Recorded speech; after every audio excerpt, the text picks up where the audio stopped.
So today we're going to talk about manifesting. We're going to talk about law of attraction. This is a little bit of what I talk about in the book. So I've been, hi. Okay, so let's start it like this. My eyes are beautiful. Thank you. Getting it down. Thank you. All right, so here's the deal. Let's start off with a common definition of law of attraction, because we're talking about manifesting. What's the biggest block to manifesting, right?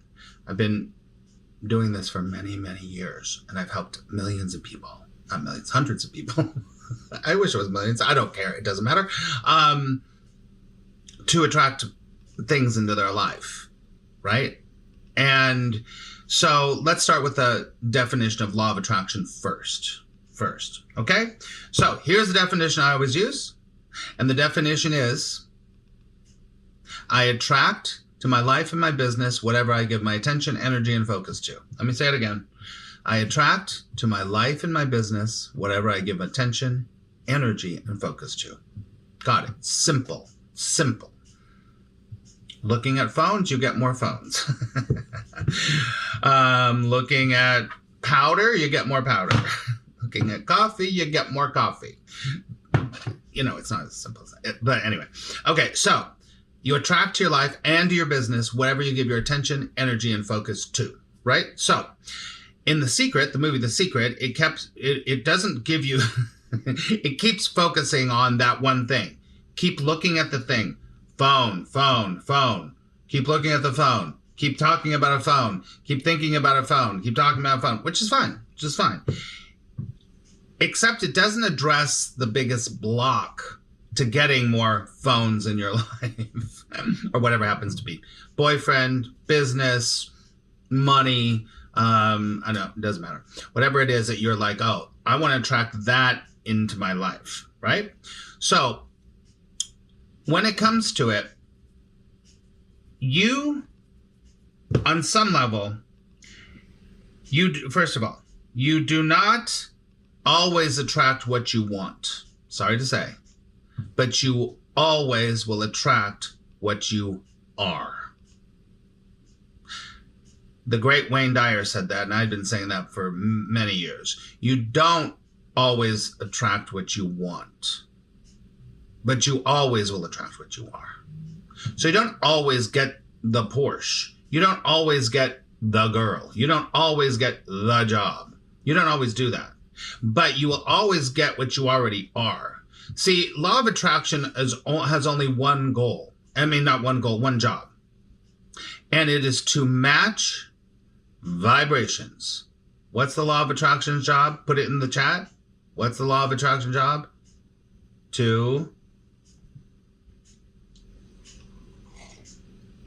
Thank you, Molly. Match vibrations. Match vibrations. Now, thank you. Hi, Kitty. Thank you, Nina. Now, what is a vibration? A vibration is a mood or a feeling. A mood or a feeling. So you're going to get what your mood or feeling is. Some form of that. It's never tit for tat. Never exactly, right? So it's never exactly like that, right? So what happens is, the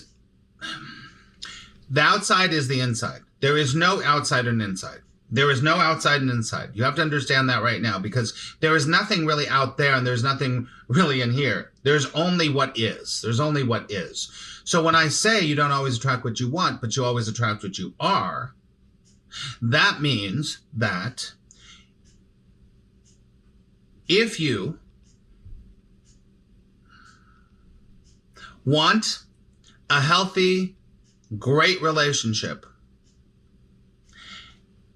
and there's something inside of you that feels that you don't deserve a healthy relationship, or you've never seen a healthy relationship, you have no idea what a healthy relationship is, you've only been around very dysfunctional, bad relationships, then your internal feeling, your vibration, is one of here it is. Are you ready? This is what y'all came here for. The biggest block to manifesting is doubt. Doubt. Having doubt that you can have that healthy, great relationship, the doubt is what stops you every time. I always say it's kind of like it's like an iron gate that goes, nope, nope, you're not getting through. You're not getting through because somehow you doubt it. First of all, with that conversation, you never saw a healthy relationship. You don't know healthy relationships. So if you don't know healthy relationships and you've never been around one, then I'm guaranteeing you that it's going to be incredibly difficult for you to attract a healthy, loving relationship, right? You doubt it, but you want it. I want one, but I doubt it because I've never been around one. I don't know what it looks like. I have no model for it. You've never seen a model for it. And so it's going to be very difficult for you to have a healthy, loving relationship because what you are is somebody. This is not to blame you. This is all very technical. It's very scientific, actually, and it's very practical. So you doubt you can have it because you've never even seen it. And when you see one, if you've seen one, if you're still coming from the place where you are, you've only had relationships and damaged relationships, you look at the healthy relationship and what happens? A lot of times something in you goes, oh, I wish I had that. So you're doubting that you have it, that you can have it. And another thing that you'll do is that you will project, without knowing it, oh, they're better than me. They have something I don't have. And you're right, actually. They don't have the experience of having of only knowing dysfunctional relationships. Capiche? So the doubt is the biggest thing. It's the biggest thing. Any kind of doubt is going to keep you from the money. It's going to keep you from the girl. It's going to keep you from the relationship. It's going to keep you from the car. It's the doubt. Remember, law of attraction is only matching not your thoughts, but your vibration. It's not matching your words. Because you could say, I want a healthy relationship. I want a healthy, till kingdom come, till the cows come home. But if you're saying one thing and you're feeling another thing here, those are two opposing vibrations. And what do you get? Nothing. Or you might, if you believe enough, you might get a little bit of a healthy relationship. And then this is what will happen. You know what you'll do? You'll get a healthy relationship. And then because you don't know it and because you still doubt that you can have it, and this person is the person, right? And you're like, God, this is the greatest thing in the world. You know what you'll do subconsciously? You will self-sabotage it. This is true with money, for sure. This is true with relationships. This is true with when you want to have a healthy body. I want to lose weight. I want to lose weight. I want to lose weight. Another voice is back there going, you're a fat idiot who loves to eat potato chips all the time. How am I ever going to lose weight? Blah, blah, blah. And that voice is down there, and that's the vibration that's going in here. So you'll be like, oh, I lost 5 pounds. Great. I deserve an ice cream. And there's nothing wrong with that. But do you understand what I'm talking about? Please put in the chat anything that's coming up for you right now, because this is what it's about. This is why you came to this stream. You came to hear what's the biggest block to manifestation. And I'll tell you right now, it's DOUBT.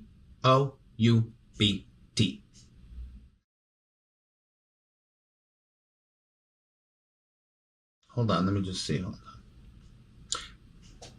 What you just said, MJ, if I want something, I will say, I hope this doesn't happen. And then it does happen. You have touched on the thing.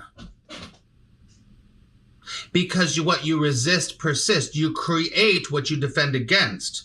I don't want assholes. I don't want assholes. I don't want assholes in my life. And then you keep looking around going, there's assholes in my life. Right? I don't want this to bother me. I don't want this to bother me. I don't want this to hinder me. And then it keeps bothering you and it keeps coming up and it keeps hindering you. because you create what you defend against, because you've got this pushing thing. That's fine. But I'm telling you, MJ, that's exactly right. You've got it. And if you listen, one of my favorite teachers of the law, he just calls it the law, is Neville Goddard. And if you read Neville Goddard is all about that. Right? So you've touched on something really good there, MJ. Kitty says, thank you, MJ. I get exhausted sometimes to have upbeat vibes around lower frequencies. Does that mean I'm not strong enough? This is a great question, too. Need to find. Now, this is a great question, Kitty. You may hear this. Now, here's the deal.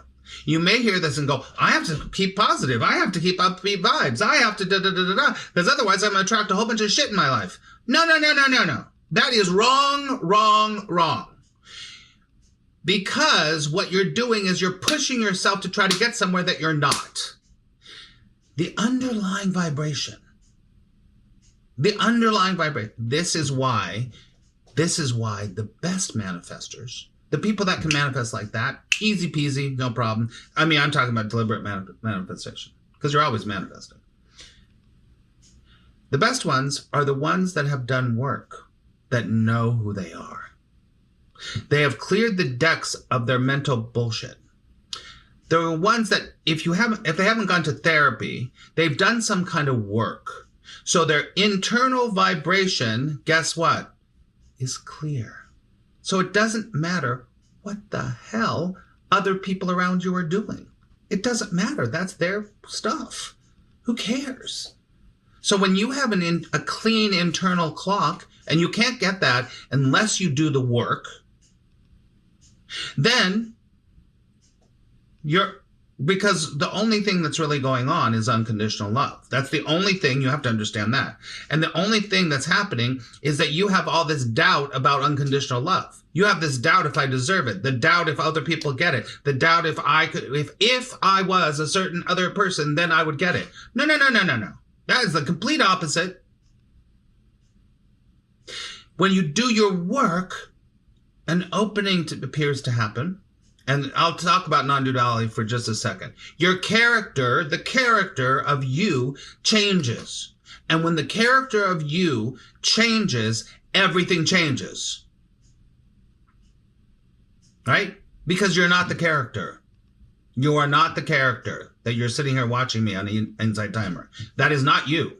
But you have associated, I am the one with the screwed up background. I'm the one with self-doubt. I'm the one who has a health problem. I'm the one that always is trying to lose weight. I'm the one. And what you're doing is you're continuing to concretize a character that's not real. It's only a certain belief that you have created in your character's world, and you cannot attract what is not in your world because you doubt it, because you never had it. Let me take this one thing and I'll look at the comments. I just want to say this one thing.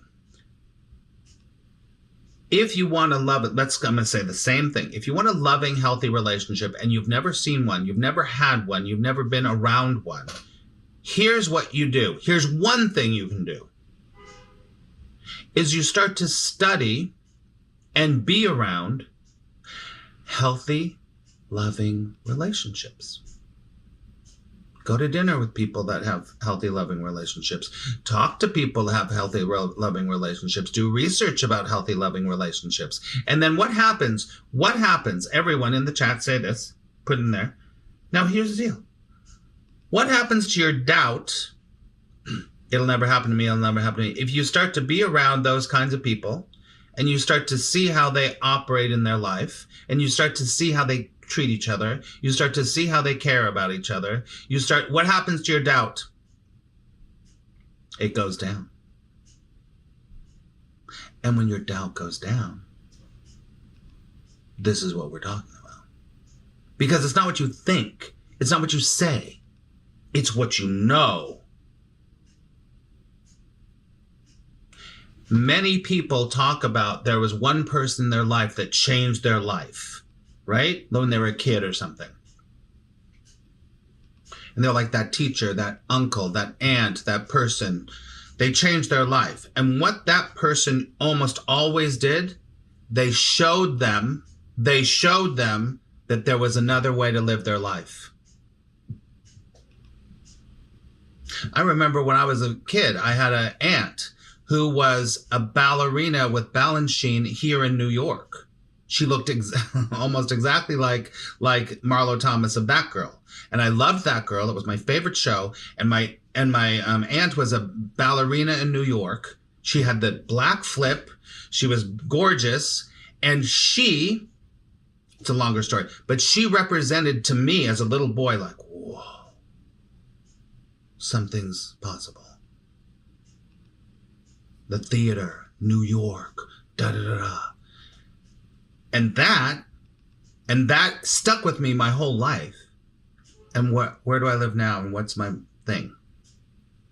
Actor for many years. I'm still an actor. I just don't really do it anymore. I live 2 blocks from Times Square. This was all without me even knowing it. You see?